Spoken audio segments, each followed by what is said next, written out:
Mi hermana me juró destruir en el pasillo del tribunal. Su abogado asintió con confianza, sin saber que mi sonrisa era más amplia. Al entregar mis credenciales, revelé mi puesto: sirvo en la Junta Disciplinaria del Colegio de Abogados. El receso fue instantáneo. De pie en ese pasillo, observando la expresión petulante de Verónica, sentí el peso de 15 años de desprecio familiar cristalizarse en este momento único. Mi hermana mayor siempre había sido la niña de oro, la abogada exitosa, la que logró algo. Mientras tanto, yo era simplemente Elena, la hermana menor y callada que ni siquiera pudo terminar la escuela de Derecho. Esa narrativa estaba a punto de hacerse añicos. Nuestros padres nos criaron en Charlotte, Carolina del Norte, con expectativas muy diferentes. Verónica era 7 años mayor, brillante y ambiciosa. Se graduó en el primer puesto de su clase en Duke Lab, trabajó con un juez federal y se convirtió en socia de Morales y Herrera a los 35 años. Cada reunión familiar se convertía en una celebración de la última victoria de Verónica. Yo era un mero añadido. La hermana pequeña que comenzó la facultad de Derecho en UNC, pero que no pudo soportarlo y abandonó después de un año. Eso era lo que todos creían. Elena simplemente no está hecha para el mundo legal, decía mamá con simpatía en las cenas de Acción de Gracias. No todos tienen el intelecto de Verónica. Papá era más directo: al menos consigue un certificado de asistente legal. Hazte útil. Verónica disfrutaba de su posición en la cima. Está bien, decía con una amabilidad fingida. No todos pueden ser abogados. El mundo también necesita secretarias. Yo trabajaba en silencio. Después de dejar UNC, me transferí a Georgetown Lab, pero nunca se lo dije a mi familia. Viajaba de Charlotte a DC 2 veces por semana para las clases nocturnas, les dije a todos que tenía un trabajo administrativo en el gobierno y me gradué 3 años después con honores. Tomé el examen de la barra en Virginia, no en Carolina del Norte, y lo aprobé en mi primer intento. Pero no ejercí el derecho tradicional. En cambio, me uní a la oficina del fiscal general de Virginia, especializándome en ética legal y mala conducta profesional. En 5 años, me convertí en la investigadora principal de ética. En 8 años, fui nombrada para la Junta Disciplinaria del Colegio de Abogados del Estado de Virginia, una de las miembros más jóvenes en la historia del Estado. Mi familia nunca lo supo. Nunca preguntaron sobre mi trabajo. Cuando mencionaba que trataba con casos de abogados, asumían que me refería a archivar papeleo. Elena archiva papeles para abogados de verdad, explicó Verónica a sus colegas en una barbacoa familiar una vez. Todos se rieron. Los dejé reír porque yo estaba observando. Y en mi posición, veía cosas, patrones profesionales, violaciones éticas, nombres que aparecían en quejas confidenciales, incluido el de Verónica. Mi trabajo en la junta disciplinaria era confidencial, pero era poderoso. Revisaba casos de mala conducta de abogados en todo Virginia: fraude, apropiación indebida de fondos de clientes, conflictos de intereses, manipulación de testigos. Tenía acceso a cada queja presentada, cada investigación abierta y cada prueba reunida. También serví en el Comité de Ética Multijurisdiccional, que manejaba casos que involucraban a abogados con licencia en múltiples estados. Esto me dio información sobre investigaciones de mala conducta en todo el sureste, incluyendo Carolina del Norte. El nombre de Verónica apareció por primera vez en mis archivos hace 3 años. Una queja de un cliente sobre horas facturables infladas. El caso fue desestimado por evidencia insuficiente, pero noté el patrón. El cliente afirmó que Verónica había facturado 320 horas en un solo mes por un trabajo que debería haber tomado un máximo de 120 horas. Luego, otra queja 18 meses después. Un cliente diferente, el mismo problema, desestimado de nuevo, pero el patrón se estaba fortaleciendo. La tercera queja llegó hace 8 meses. Esta vez no se trataba de facturación. Un esciente alegó que Verónica había compartido una estrategia de caso confidencial con un abogado contrario a cambio de términos de acuerdo favorables en otro caso. El denunciante tenía correos electrónicos que sugerían comunicación que violaba las reglas de conflicto de intereses. Esa investigación seguía abierta, y yo era la revisora principal. Mantuve límites profesionales perfectos. Revelé mi relación con Verónica a mis colegas de la Junta. Me excusé de votar en sus casos, pero no podía excusarme de saber lo que había en esos archivos. La evidencia se estaba acumulando, y no era buena. Mientras tanto, mi familia continuó con su narrativa. En la fiesta de graduación de mi sobrino la primavera pasada, Verónica disertaba en el patio, explicando estrategias complejas de litigio a parientes impresionados. ¿Dónde está Elena?, preguntó alguien.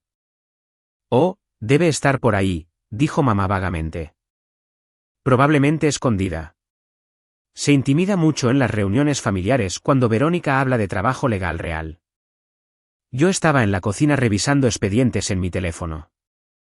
Archivos que incluían una nueva queja contra Verónica. Esta vez alegando que había presionado a un cliente para que aceptara un acuerdo que beneficiaba los intereses de su firma en lugar de las necesidades del cliente. El cliente había grabado sus conversaciones. Las grabaciones eran condenatorias. El incidente desencadenante. La demanda salió de la nada. O al menos eso creyó Verónica. Nuestra abuela murió hace 6 meses, dejando su patrimonio valorado en $3.2 millones. El testamento era claro, todo dividido a partes iguales entre Verónica y yo, 50/50. Abuela siempre había tratado de tratarnos igual, incluso cuando nuestros padres no lo hacían. Pero Verónica decidió que eso no era justo. La abuela no entendía las limitaciones de Elena, dijo Verónica a nuestros padres 2 semanas después del funeral. Ella no querría que su dinero se desperdiciara en alguien que no puede administrarlo correctamente. Yo debería ser la fideicomisaria. Yo debería controlar la parte de Elena. Mamá estuvo de acuerdo de inmediato. Verónica sabe más. Ella es la abogada. Papá asintió. Elena podría gastarlo todo en algo tonto. Recibí la notificación legal 3 semanas después. Verónica estaba demandando para que se modificara el testamento, argumentando que la abuela carecía de capacidad mental en sus últimos años y que yo había ejercido influencia indebida para asegurar mi porción de la herencia. Quería que el tribunal le otorgara el control total del patrimonio, y que yo recibiera una asignación razonable bajo su supervisión. Las acusaciones eran absurdas. La abuela había estado lúcida hasta su última semana. Yo la había visitado semanalmente, pero Verónica también. No hubo influencia indebida, solo una abuela que amaba a ambas nietas por igual. Pero Verónica estaba segura. Tenía su prestigiosa firma detrás de ella, un equipo legal costoso y toda una vida de haberme subestimado. Asumió que cedería de inmediato, aceptaría las sobras que me ofreciera y desaparecería. Se equivocó. Contraté a Javier Ríos, uno de los abogados de litigios patrimoniales más respetados de Virginia. Cuando le dije quién me estaba demandando, levantó una ceja. Verónica Morales, de Morales y Herrera. Mi hermana. Me estudió. ¿Y ustedes? Elena Morales, investigadora principal de ética, oficina del Fiscal General de Virginia, miembro de la Junta Disciplinaria del Colegio de Abogados del Estado. La expresión de Javier cambió de sorpresa a algo parecido a la anticipación. ¿Su hermana sabe esto? Ella nunca preguntó sobre mi trabajo. Esto, dijo lentamente, va a ser interesante. Construimos nuestra defensa metódicamente. Javier citó los registros médicos de la abuela. Mostraron una función cognitiva perfecta hasta su enfermedad final. Reunimos testimonios de sus médicos, su asesor financiero y su abogado de patrimonio, todos confirmando que había sido completamente competente cuando redactó su testamento.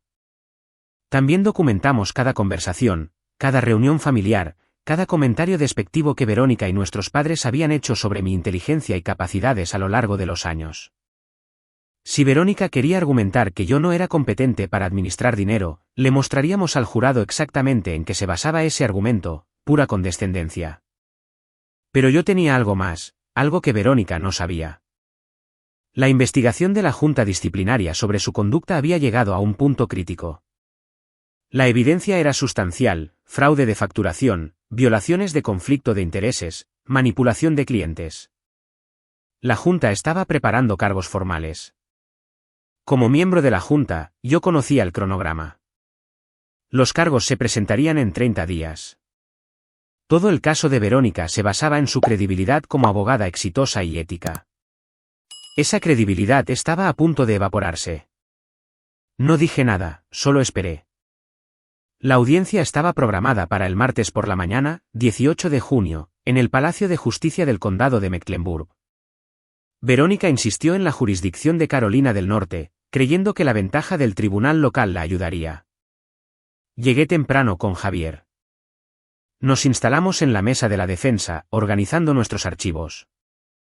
Verónica entró 20 minutos después con su equipo legal, 3 abogados de Morales y Herrera, todos con trajes caros y sonrisas confiadas. Ni siquiera me miró. Solo habló lo suficientemente alto para que yo la escuchara. Esto debería tomar 1 hora, tal vez 2. La jueza entrará en razón. Nuestros padres se sentaron en la primera fila detrás de la mesa de Verónica. Mamá saludó a Verónica con ánimo. Ninguno de los dos me reconoció. Entró la jueza Carmen Salazar, una veterana en litigios patrimoniales con fama de intolerancia hacia los casos frívolos. Miró a ambas partes, luego a los gruesos expedientes. Esto es una impugnación de testamento, dijo, con la voz entrecortada. Señora Morales, Verónica, usted argumenta que su abuela carecía de capacidad y que su hermana ejerció influencia indebida. Verónica se puso de pie con suavidad. Sí, su señoría. La evidencia mostrará. He leído sus documentos, interrumpió la jueza Salazar. Son ligeros en evidencia y pesados en especulación, pero escucharemos su caso. ¿Proceda? El abogado principal de Verónica, Ricardo Fuentes, llamó a su primer testigo, un primo lejano que afirmó que la abuela había parecido confundida en una fiesta de Navidad 3 años atrás. Javier lo desmanteló en el contrainterrogatorio en 10 minutos, logrando que admitiera que solo había hablado con la abuela durante 5 minutos y que ella se estaba recuperando de la gripe. Su segundo testigo fue un vecino que dijo que yo visitaba a la abuela con una frecuencia sospechosa. Javier estableció que a menudo significaba visitas semanales que yo había mantenido consistentemente durante 8 años, mucho antes de la enfermedad final de la abuela. 2 horas después, el caso de Verónica se estaba desmoronando. La jueza Salazar parecía cada vez más impaciente. Durante el receso del almuerzo, me paré en el pasillo del juzgado revisando notas. Verónica se acercó con todo su equipo legal. Deberías llegar a un acuerdo, dijo lo suficientemente fuerte para que la gente escuchara. Esto es embarazoso para ti, Elena. Simplemente acepta el acuerdo de supervisión. Me aseguraré de que te cuiden. ¿Cómo has cuidado de tus clientes?, pregunté en voz baja. Sus ojos se entrecerraron. ¿Qué se supone que significa eso? Nada. Solo una observación. Se acercó, su voz bajando a un siseo. Señora Morales, interrumpió Javier suavemente, apareciendo a mi lado. Deberíamos prepararnos para la sesión de esta tarde. Verónica soltó una carcajada. Un sonido agudo. Disfruta de perder, hermanita. Su abogado, Ricardo, asintió con confianza. Esta tarde, presentaremos pruebas de la mala gestión financiera de su cliente. Se acabó. La sesión de la tarde comenzó con el equipo de Verónica llamando a un experto financiero que había revisado mis extractos bancarios, registros que habían citado. Testificó sobre lo que llamó patrones de gasto erráticos y malas decisiones financieras. Javier lo dejó hablar. Luego, en el contrainterrogatorio, hizo una sola pregunta. Señor, ¿tiene alguna evidencia de que la señora Elena Morales haya incumplido alguna vez un pago de facturas, haya incurrido en incumplimiento de un préstamo o haya sido objeto de alguna acción financiera negativa? El experto hizo una pausa. Bueno, no, pero... No más preguntas. La jueza Salazar miró a la mesa de Verónica. ¿Es este realmente su caso? ¿Que la demandada maneja su dinero de manera diferente a cómo lo haría usted? Ricardo se puso de pie. Su señoría, estamos estableciendo un patrón de mal juicio. Está perdiendo el tiempo del tribunal, dijo la jueza Salazar rotundamente. ¿Tiene alguna evidencia real de influencia indebida o falta de capacidad? Fue entonces cuando las cosas cambiaron. Ricardo mostró un documento, una declaración jurada de otra prima que afirmaba que yo le dije a la abuela que Verónica ya no se preocupaba por ella y solo estaba interesada en su dinero. La declaración jurada alegaba que esta manipulación había influido en la decisión de la abuela de dividir el patrimonio en partes iguales. Era una invención completa, pero estaba bajo juramento. Javier objetó de inmediato, pero la jueza Salazar la permitió como evidencia. Vi a Verónica sonreír. Su señoría, dijo Javier con cuidado, nos gustaría llamar a un testigo de refutación. ¿Proceda? Llamo a Elena Morales. Me levanté, caminé hasta el estrado de los testigos y juré decir la verdad. Mi corazón latía con fuerza, pero mis manos estaban firmes. Javier hizo preguntas básicas primero. ¿Con qué frecuencia visité a la abuela? ¿De qué hablamos? ¿Alguna vez le había hablado del testamento? Respondí con la verdad, visitas semanales, conversaciones sobre libros, jardinería, sus recuerdos. Nunca le había preguntado sobre el testamento. La abuela me lo había contado una vez de forma sencilla y yo le había dado las gracias. Entonces Javier preguntó, señora Morales, ¿cuál es su profesión? Soy la investigadora principal de ética de la oficina del fiscal general de Virginia. La sala se quedó en absoluto silencio. ¿Y qué implica ese puesto? Investigo denuncias de mala conducta profesional por parte de abogados con licencia en Virginia. Reviso quejas, recopilo pruebas y hago recomendaciones a la Junta Disciplinaria del Colegio de Abogados del Estado. El rostro de Verónica se había puesto pálido.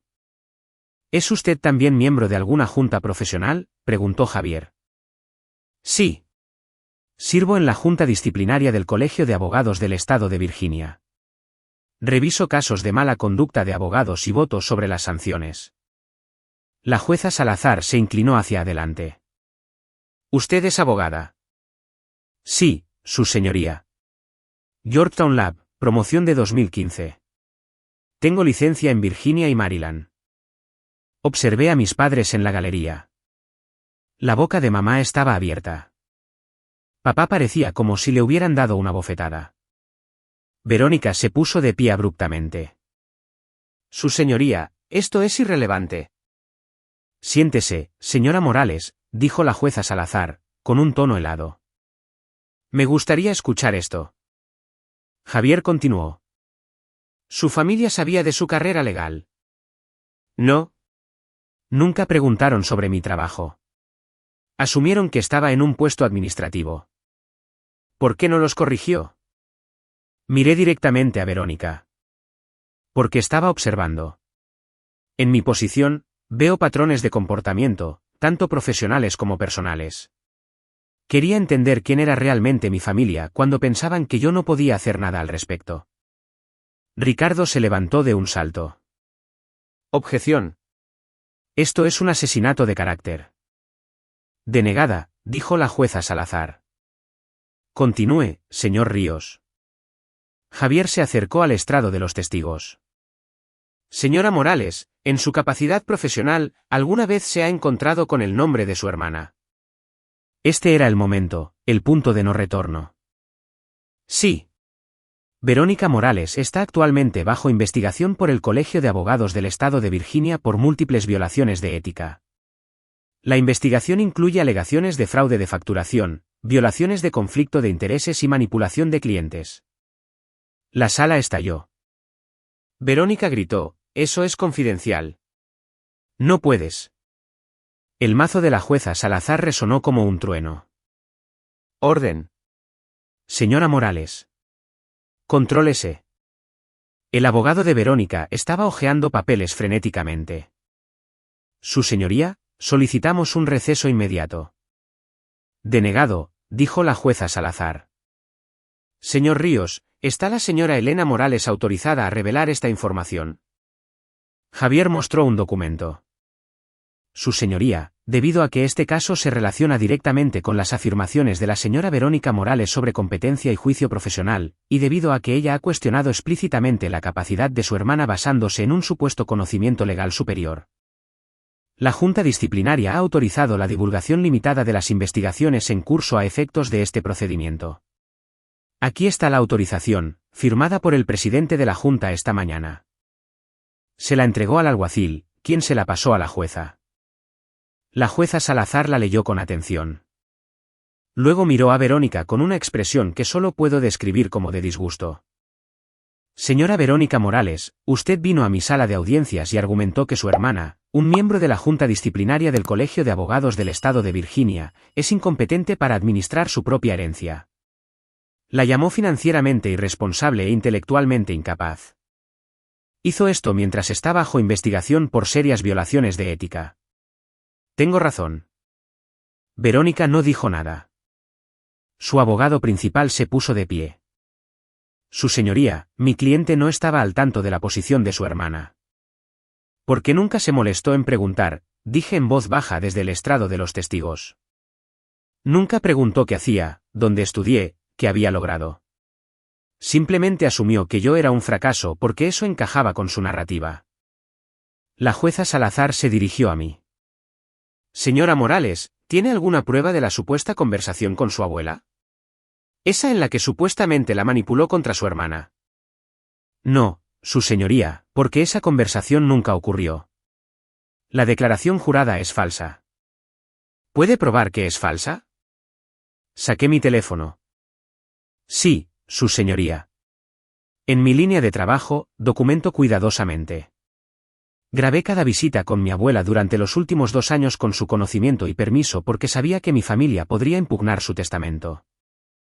Esas grabaciones muestran que nunca discutimos a Verónica o la herencia más allá de la única notificación de la abuela de que había actualizado su testamento para dividir todo por igual. Javier presentó las grabaciones. 73 horas de audio con marca de tiempo e indexadas. La jueza Salazar revisó el índice, verificó 3 grabaciones al azar y su expresión se endureció aún más. Señor Fuentes dijo, verificó esta declaración jurada antes de presentarla. Ricardo parecía querer desaparecer. Su señoría, confiamos en la representación de nuestra cliente. Su cliente, que está bajo investigación por violaciones de ética, la voz de la jueza Salazar podría haber congelado el agua. Su cliente, que demostró en esta misma sala que está dispuesta a fabricar pruebas para desheredar a su propia hermana. Se volvió hacia Verónica. Señora Morales, desestimo este caso con perjuicio. El testamento de su abuela se mantiene tal como está escrito. Además, concedo honorarios y costas al demandado. Usted pagará cada centavo que su hermana ha gastado defendiéndose de esta demanda frívola. El rostro de Verónica estaba blanco. Su señoría, yo no sabía. Usted no sabía porque no le importaba, dijo la jueza Salazar. Asumió que su hermana estaba por debajo de usted. Esa suposición le va a costar aproximadamente $85,000 en honorarios legales. Se dirigió a mí. Señorita Morales, lamento que haya tenido que soportar esto. El testamento es válido. El patrimonio se distribuirá según la intención de su abuela. Luego miró a Ricardo. Señor Fuentes, voy a presentar una queja ante el Colegio de Abogados del Estado de Carolina del Norte con respecto a su presentación de una declaración jurada potencialmente fabricada. Debe preparar una respuesta. El mazo cayó. La sala se despejó lentamente. Mis padres se quedaron congelados en sus asientos. Verónica recogió sus papeles con manos temblorosas. Su equipo legal susurraba frenéticamente a su alrededor. Pasé por delante de su mesa de camino a la salida. Verónica me agarró del brazo. Elena, espera. Yo no sabía. Si hubiera sabido que eras abogada. Retiré mi brazo. Un miembro de la Junta Disciplinaria. No lo sabías porque nunca preguntaste. Estabas demasiado ocupada disfrutando de tu posición por encima de mí. Podemos arreglar esto, dijo desesperadamente. La familia es la familia. Podemos. La familia, dije en voz baja, no intenta robarse entre sí. La familia no fabrica pruebas. La familia no pasa 15 años tratando a alguien como un idiota porque eso los hace sentir superiores. Mamá se acercó, con lágrimas corriendo. Elena, cariño, no entendimos. No querían entender. Era más fácil tener una hija que fracasaba. Papá se paró detrás de mamá, en silencio. ¿La investigación de ética?, preguntó Verónica, su voz apenas un susurro. Se presentarán cargos formales dentro de 2 semanas, dije. La evidencia es sustancial. Fraude de facturación a múltiples clientes, violaciones de conflicto de intereses, manipulación de clientes. Estás considerando una suspensión, posiblemente la inhabilitación. Todo su cuerpo tembló. Podrías detenerlo. Tú en la junta. Podrías. Me excusé de votar en tus casos porque eres mi hermana, pero no puedo detener lo que te hiciste a ti misma. La evidencia habla claramente. Ricardo se acercó con cautela. Señora Morales, Elena. Lo siento. Su hermana proporcionó la declaración jurada. Confíe en su representación. Usted es abogado, señor Fuentes. Se supone que debe verificar las pruebas, no confiar ciegamente en una cliente que está bajo investigación de ética. Lo miré fijamente. Pero usted no sabía que ella estaba bajo investigación porque no hizo la diligencia debida básica. Eso es responsabilidad suya. Salí del juzgado hacia el brillante sol de la tarde. Javier se unió a mí en los escalones. Eso, dijo, fue el caso más profesionalmente satisfactorio de mi carrera. La queja contra Fuentes. La jueza Salazar no hace amenazas vacías. Estará respondiendo preguntas durante meses. Mi teléfono sonó. Número desconocido. Contesté, Morales. Soy Adriana Pérez de la Junta Disciplinaria. Quería informarle que el caso de Verónica Morales ha sido acelerado. Dados los eventos de hoy en la sala y la declaración jurada fabricada, presentaremos cargos formales mañana en lugar de la próxima semana. Pensé que debería saberlo. Gracias, Adriana. Colgué y miré a Javier. El colegio de abogados presentará cargos mañana. Bien, dijo simplemente. La justicia se mueve lentamente, pero se mueve. Resolución y epílogo. Los cargos formales contra Verónica se presentaron el miércoles por la mañana. El Colegio de Abogados de Carolina del Norte abrió su propia investigación basada en la declaración jurada fabricada. Morales y Herrera la puso en licencia administrativa en espera del resultado. 3 semanas después, la firma le pidió su renuncia. Ella la dio. La audiencia disciplinaria tuvo lugar en agosto. La evidencia fue abrumadora, 17 clientes con sobrecargos, 5 violaciones de conflicto de intereses, casos documentados de priorizar los intereses de la firma sobre las necesidades del cliente. Verónica aceptó un decreto de consentimiento, suspensión por 3 años, $127,000 en restitución a los clientes afectados, capacitación obligatoria en ética. Podría solicitar la readmisión en 2027. La solicitud pasaría por la Junta Disciplinaria. Mi junta. Nuestros padres intentaron reconstruir la relación. Mamá llamaba semanalmente disculpándose, explicando que solo querían lo mejor para ambas hijas. Papá enviaba correos electrónicos sobre lo orgulloso que estaba de mis logros. Respondí cortésmente pero con distancia. Tuvieron 15 años para preguntar sobre mi vida. Eligieron no hacerlo. El patrimonio de la abuela se distribuyó en septiembre. $1.6 millones para mí. $1.6 millones para Verónica, menos los $85,000 en honorarios legales que ahora me debía. Doné la mitad de mi herencia a una fundación de asistencia legal que ayuda a las personas a defenderse contra demandas frívolas. Me encontré con Verónica en una cafetería en octubre. Parecía más pequeña, de alguna manera, desgastada. Elena dijo en voz baja. ¿Podemos hablar? Nos sentamos afuera. Ella pidió café que no bebió. Lo siento, dijo finalmente, por todo. La demanda, la declaración jurada, los 15 años de tratarte como si no fueras nada. Estaba equivocada. Sí, dije, lo estabas. ¿Puedes perdonarme? Pensé en eso, en los años de desprecio, la crueldad casual, la suposición de que ella era mejor simplemente porque había terminado la facultad de Derecho primero y en voz más alta. Quizás, dije, algún día, pero no hoy. Hoy, necesitas entender lo que hiciste. No solo me subestimaste. Construiste toda tu identidad sobre ser superior a alguien que nunca te molestaste en conocer. Eso no es algo que se arregle con una disculpa. Ella asintió, las lágrimas rodando por su rostro. Lo que dijiste en la corte sobre observar, sobre querer ver quiénes éramos realmente, eso es lo que me atormenta. Nos estabas poniendo a prueba y fallamos. Yo no los estaba poniendo a prueba, Verónica. Me estaba protegiendo a mí misma. Construí una vida que no podías tocar, no podías disminuir, no podías quitarme. Y es algo bueno que lo hice, porque en el momento en que pensaste que podías quitarme algo, lo intentaste. Me levanté para irme. Elena, su voz era pequeña. ¿Eres feliz en tu trabajo, en tu vida? Sonreí. Sí, soy muy feliz. Tengo una carrera que amo, colegas que me respetan y la satisfacción de saber que me gané todo lo que tengo. Nadie me lo regaló. Nadie me dio oportunidades porque yo era la favorita. Lo construí yo misma. Estoy orgullosa de ti, susurró. Eso ya no importa, dije suavemente. Tu orgullo, tu aprobación, tu opinión sobre mí. No los necesito. Nunca los necesité. Me alejé, dejándola en esa mesa.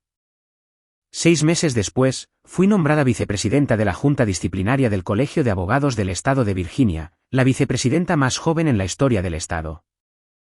La ceremonia fue pequeña, pero mi familia elegida estaba allí, Javier, mis colegas de la oficina del fiscal general, mi mentor que guió mi carrera. Mis padres no fueron invitados. Verónica no fue mencionada, porque este logro, como todos los demás, era mío. Construido en silencio, poseído por completo, reconocido por personas que valoraban la competencia sobre la mitología familiar. Pasé 15 años siendo subestimada. Resultó ser el mayor regalo que mi familia pudo haberme dado. Me enseñó a construir una base que no podían sacudir, a valorar mi propio juicio por encima de su aprobación y a comprender que, a veces, las personas que menos te quieren te ven con más claridad. Verónica pensó que era superior porque era ruidosa, confiada y la primera. Aprendió de la peor manera posible que el poder real no se anuncia. Simplemente es. Y en esa sala, cuando finalmente vio quién era yo en realidad, la conmoción en su rostro me dijo todo lo que necesitaba saber. Nunca se había molestado en mirar antes. Ese fue su error. Yo había estado observando todo el tiempo. Esa fue mi ventaja.